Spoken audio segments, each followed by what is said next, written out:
लोगोफोर खुलुमबाय फिन गोदान भिडिअ गासैबो आसा खालामो नोंथांमोना भिडिअखौ बयबो नायलाङो आरो नायनानै लाइक शेयार साबस्क्राइब खालामना लोगोफोरा आंनि गोजोनथों नागिरदों ना बेखायनो एसे भिडिअ बानायनो नागिरदो दा जों थाबायना थांनि ससेखौ ओमफ्राय दा टम टमजों थांसै आरो ना गायलांबाय थादो लोगोफोर अखा एसे थाइफ्रिदो आरो ना बेखायनो थांसै आङो दा बारा बाजाराव थांगोन आरो ना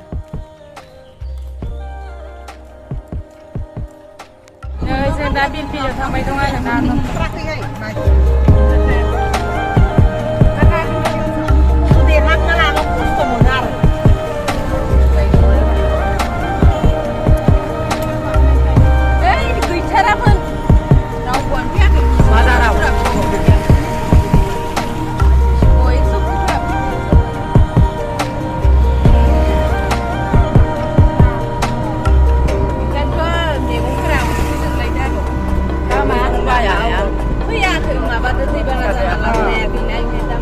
बरपेटायाव बेसेबा गोजावलायदो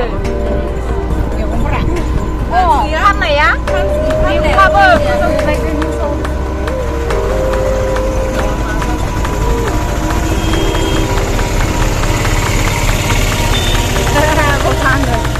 बिराद बाजार जायो ना बेंकआव थांदो फैसा दोनो थन्द्रानियाव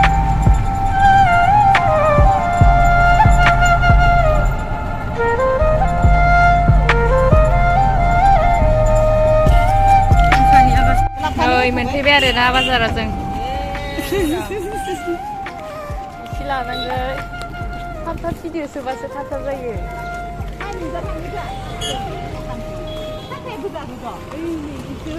अ फाहामनोस' साथाखो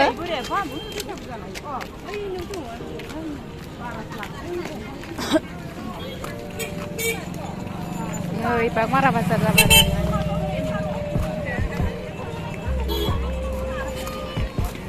खबाइफोरा बेसे दामबा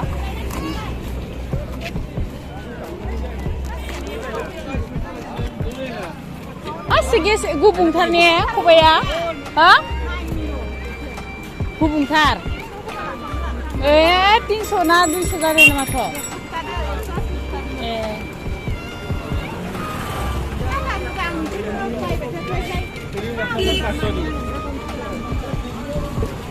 गोदान गथ'नो नामा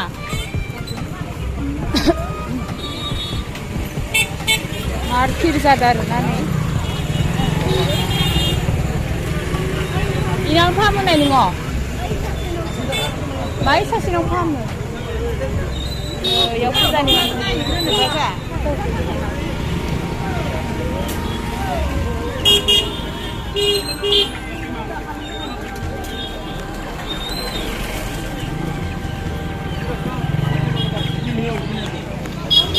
अ फाहामना दोनोबा फाहामगोन बिसोरो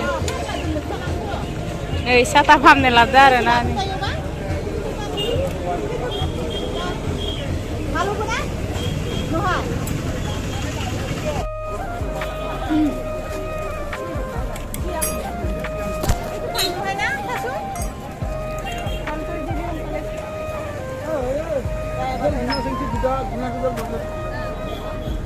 ना गुना संबाथाय हायो खराया मोजांथार बियो खराया नहाय ना भाई কিমান লাগবে তো 50 টাকা 10 টাকা হুরি 1 টাকা 10 টাকা হুরি তো কবি মই নি হেতু করবি তো এই তো লাগিছি তার মানে হেতু পয়সা নলই পাই এই তুই কিনছি না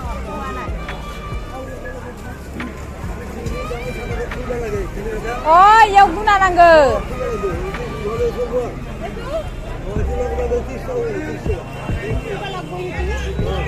80 टाका थांगागोन अखा बोथोर नालाय साथा फाहामनो फैदो आरो ना नै साथायानो बायजोबना दङ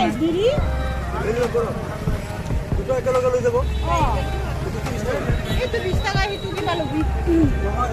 itu 50 itu 20 টাকা deh 50 itu 2 টাকা 20 টাকা নলয় বিয়া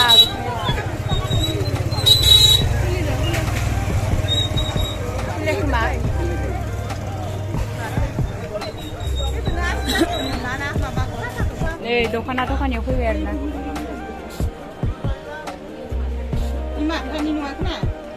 मोजांथार ना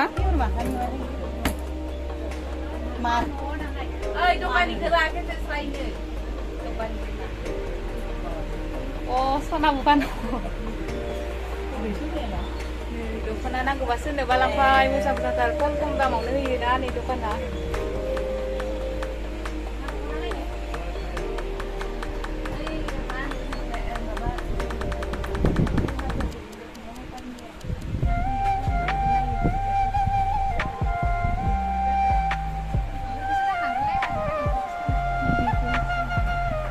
दानाय माथा साफा आरोना नै नांगौ गुबै आरोना इयो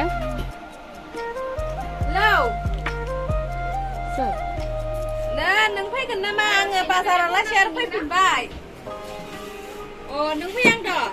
ओइ बाजाराव हाबफैबाय आरो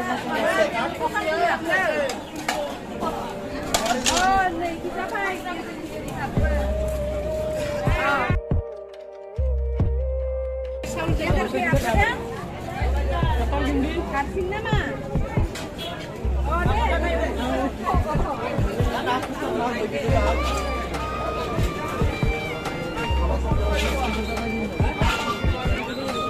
एसे लांना सिङाव फानदो दिनै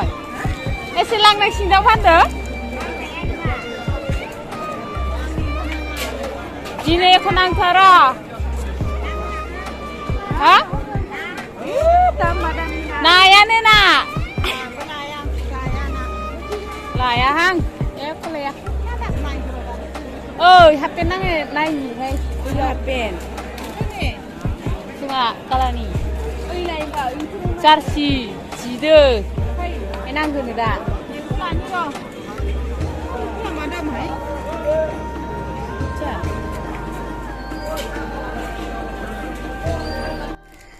लोगोफोरा आं दहायो बाजाराव मा लाबोदोंमोन आरोना बेखौनो लाबोदोंमोन आरोना दाखानानै मोजां नुना नुवाखै लोगोफोरानो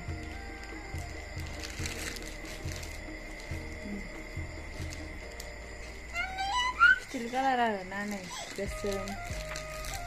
गोसोम स्टिल कालार ओमफ्राय नै फास्राया ओमफ्राय नैबे ब्लाउज पिस आरोना नै ओमफ्राय नै साथा गंसे लाबोदो ओमफ्राय मैगं बायदिसिना लाबोदो आरोना ओमफ्राय बेखौनो खोन्थिनो होननानै सानदोंमोन आरोना ओमफ्राय बाखिखिनि खोन्थियासै आं खिनिखौल' खोन्थाबाय आरोना माबायदि नुदो लोगोफोर कमेन्टआव खोन्थाहर बयबो